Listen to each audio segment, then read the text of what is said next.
अस्सलाम वालेकुम viewers. Pakistani latest dramas की तमाम अपडेट्स जानने के लिए सबसे पहले आप मेरे चैनल को सब्सक्राइब कर लीजिए और साथ वाले बेल आइकॉन पर क्लिक करें ताकि हमारी लेटेस्ट वीडियो सबसे पहले देख सकें।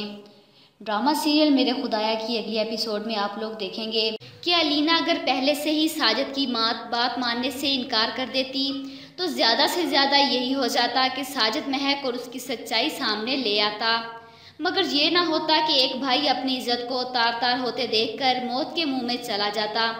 जान छिड़कने वाला भाई मर गया।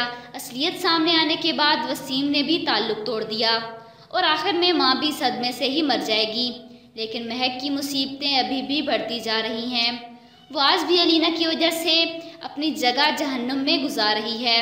मजलूम अगर अपने ऊपर होते जुल्म को चुपचाप बर्दाश्त कर ले और अपना फैसला अल्लाह पर छोड़ दे तो उसकी आह बहुत जल्द लगती है। दूसरी जानिब आप लोग देखेंगे कि महक का शौहर अपनी कम उम्र बीवी की वजह से एहसास कमतरी का शिकार होकर उस पर शक करता है कि वो बाहर बैठे उस्ताद के साथ क्या बातें कर रही थी। वो तो सच जाने के बाद बेचारी से हमदर्दी कर रहा था, लेकिन महक का शौहर उस पर इल्ज़ाम लगाता है कि तुम उसके साथ भाग जाना चाहती हो। महक रो रो कर सफाइयाँ पेश करती है कि ऐसा कुछ नहीं है। इधर साजिद को पता चलता है कि उसकी वजह से अलीना का भाई मर गया तो उसे अपनी फ़िक्र बढ़ जाती है और अपनी बीवी से कहता है कि हमें घर छोड़कर चले जाना चाहिए। आप लोगों के ख्याल से क्या साजिद को उसकी सज़ा मिलनी चाहिए या नहीं?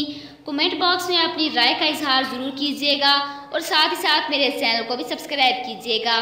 Thanks for watching.